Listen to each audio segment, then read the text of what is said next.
потом себя. Надо играть.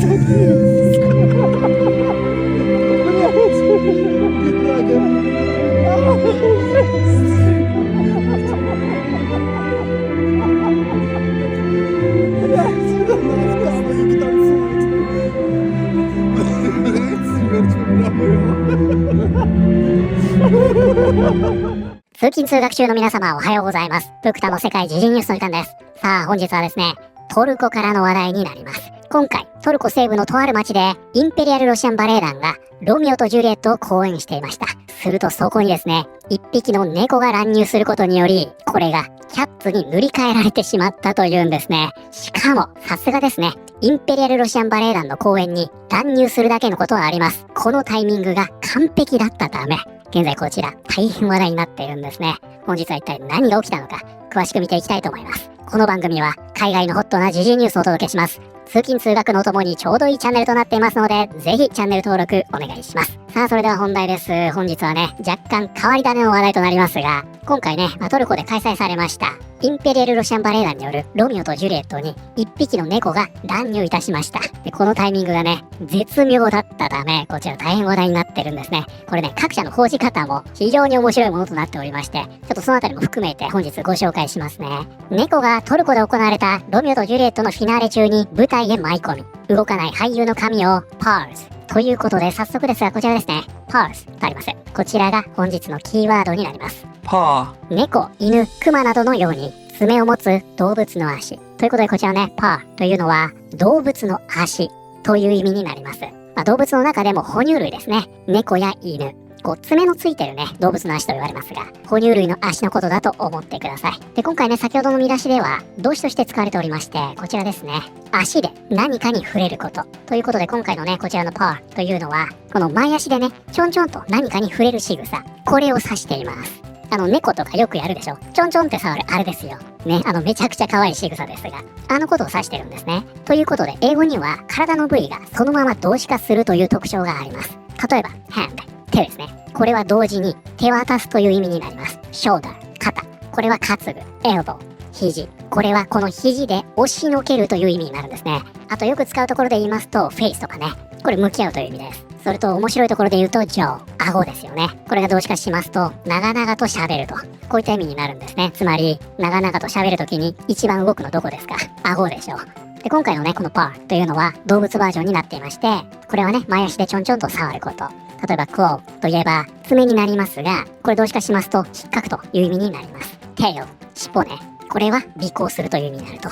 このように英語にはですね、体の部位がそのまんま動詞化するという特徴がありまして、こちらね、パーというのはその動物版の一つと、このように覚えておいてください。ということで、こちらは猫がトルコで行われたロミオとジュリエットのフィナーレ中に舞台へ迷い込み、動かない俳優の髪を前足で触る。シェイクスピアのロミオとジュリエットによる胸を締め付けられるような公演は、トルコのイズミルで上演されたバレエ作品のクライマックスのフィナーレ中に、チャトラ猫が舞台へ迷い込んだことで思いがけず愛らしいひとときへと変わった。この出来事はボルノバ野外劇場での公演中に起きた。ブラジル人ダンサーのペドロ・セアラとロシア人バレリーナのタチアナ・ボルガーがそれぞれロミオとジュリエットを演じていた。バレエは最も劇的な場面を迎えており、ロミオが墓の中で死んで横たわり、ジュリエットがその亡骸を悼んでいるところだった。ということでね、今回こちらね、何が起きたかと言いますと、今月トルコ西部の都市イズミルにあるボルノバ野外劇場でインペリアルロシアンバレエ団がロミオとジュリエットを公演していました。で、このね、インペリアルロシアンバレエ団というのは、こちらにね、その詳細書かれているんですが、素人とか学生のバレエ団じゃないですよ。プロのバレエ団で、これね、日本にもゆかりがあります。元々の構想はですね、以前もね、このチャンネルで少し触れたんですが、マイヤ・プリセツカヤっていうでしょ。20世紀最高のバレリーナと言われる。プクタね、以前、あれ8番出口でしたっけ？ボレロの話した時ですよね。このマイヤ・プリセツカヤのボレロ最高なんで見てくださいと言った、プリセツカヤです。YouTube で探すとね、出てきますので、ぜひご覧になっていただきたいですが、プリセツカヤの日本での記念コンサートを企画した際に生まれたのが、このインペリアルロシアンバレエ団なんですよ。1994年に設立されました。なので、プリセツカヤが団体の名誉会長なんですね。で、その後、世界各国でツアーを行う国際的なバレエ団へと発展していきました。そして今回このバレエ団がトルコでロミオとジュリエットを公演していたと。で、ロミオとジュリエットに関してはもう説明不要ですよね。ここはさすがにですよね。もうまさにね、クライマックスのシーンがあるじゃないですか。まあ、いろいろね、吸ったもんだがありました。ジュリエットが仮死状態となっていました。そしてそれを見たロミオが絶望してね、命を絶ってしまう。その後、目覚めたジュリエットがロミオの姿を見てね、その後を追うわけですね。そこですそこに、この猫ちゃんが乱入してしまったと。こういうわけなんですね。もうね、クライマックスもクライマックスです。一番いいところで、このロミオとジュリエットはですね、突然キャッツになってしまったと。こういうことなんですよ。さすがですね。このインペリアルロシアンバレエ団に乱入するくらいですから、もうタイミング分かってる。相当ね、訓練を積んだ猫なんじゃないかなと思いますが、このタイミングでですね、舞台上に乱入してまいりまして、このね、息絶えてしまったロミオに向かって、おいロミオと、やるんですよ。おいロミオと。でもほら、やっぱり会場内でガーッと笑うわけにいかないでしょ。みんなですね、必死に笑いをこらえながら、それでもその声が漏れてしまうと、そういった状態になってしまったんですね。で、これね、収録時点で本日なんですが、皆さんから見て昨日ですね、続々と関連する記事がね、出てまいりまして、このね、各社の報じ方が面白いんですよ。こちらですね。チャトラ猫がロミオとジュリエットの悲劇的な結末を書き換えようとする。ロミオ、ロミオ、あなたはなぜロミオなの？にゃー、助けに来たよ。ね、助けに来ちゃいました。ロミオ、起きろと。トルコ・イズミルで上演されたバレエ版、ロミオとジュリエットで、客席から現れたチャトラ猫が、物語が感情の頂点に達した瞬間に、じっとしていられなくなった。その猫は舞台へ飛び出し、シェイクスピアが完成させるまで何年もかかったかもしれない感動的な場面を書き換えようとして、文字通り行動を起こした。ボルノバ野外劇場で観客が涙を誘うフィナーレに息を飲んでいたその時、猫はロミオを目覚めさせようとした。このチャトラ猫は単なる仮面出演をするつもりではなく、物語のクライマックスそのものを書き換えるつもりだったのだ。ということでね、この猫がね、乱入するタイミングというのが完璧だったんですね。本当に。もう非常に象徴的な場面で舞台上に上がり、横たわってるロミオに向かってね、じゃれ始めるというね。で、やっぱりね、インペリアルロシアンバレエ団、さすがですね。この俳優たち、一切演技中断しないんですよ。ロミオだってね、あれだけ髪の毛いじられてるんですよ。何が起こってるんだろうって思うでしょ。全く動じない。で、ジュリエットもジュリエットでね、あれなんでしょう、ロミオの足引っ張ったのは、あれあるんですか？あれはやっぱり起点を聞かせて、猫ちゃんから離そうとしてるんですかね。で、そのままですね、絶望にいる演技というのを続行すると。これはね、ほんとすごいなと思いましたよ。Потом себя.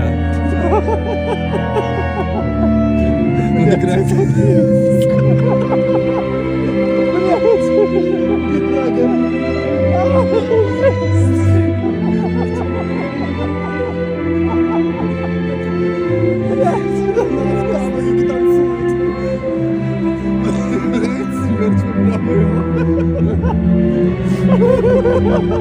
だからもし足を引っ張られるというのがアドリブだったとしたら、やっぱりこのロミオすごくないですか？だって何かが自分の頭ゴショゴショやってるし、突然ジュリエットが自分の足引っ張り出すわけでしょ。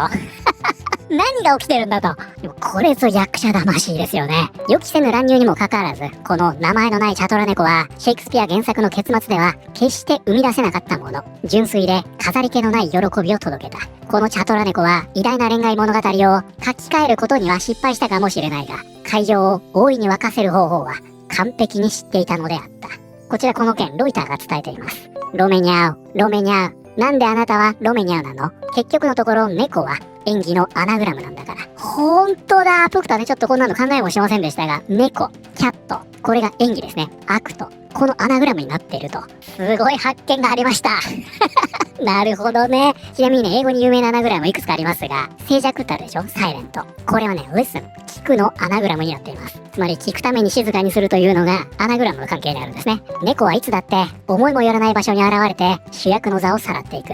劇場の猫は野良猫の中でも最も気高い存在です。まるでオペラ座の怪人のようなもの。そっとしておいてあげましょう。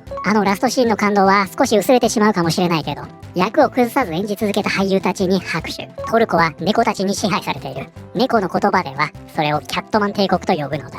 これね、オスマン帝国とかけてるんですね。で、これ本当でして、トルコというのはね、猫が非常に有名なんですね。こちらね、ウィキにもなっておりまして、トルコの都市イスタンブールには多数の野良猫が暮らしており、その数は10万匹から100万匹以上とも推定されている。多くのトルコ人は街の動物たちを一般的な野良動物ではなく、地域社会で共有するペットのような存在と考えている。またトルコでは動物に対して原則として殺処分や捕獲を行わない方針が取られている。ね、どこかの国にもね、少しはこの精神見習ってもらいたいものですが、このようにですね、このトルコというのは、この猫ちゃんたちがね、非常に有名なんですね。で、このトルコでロミオとジュリエットを見ていたら、猫ちゃんが乱入してきたという。こういった話だったんですね。はい、ということで本日はですね、インペリアルロシアンバレエ団によるトルコでのロミオとジュリエット公演中に一匹の猫が乱入してきまして、感動的なシーンではあったんですが、劇場が笑いに包まれてしまったという話題を見てまいりました。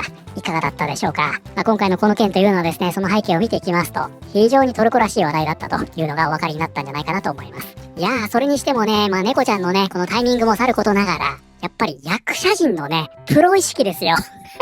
あの状態でね、こう笑わずに悲劇的な演技を続行していくというね。で、女優さんの引き剥がし方。あれがね、またなんともじわじわ来るんですよね。本当にね、プロだなと感心しましたよ。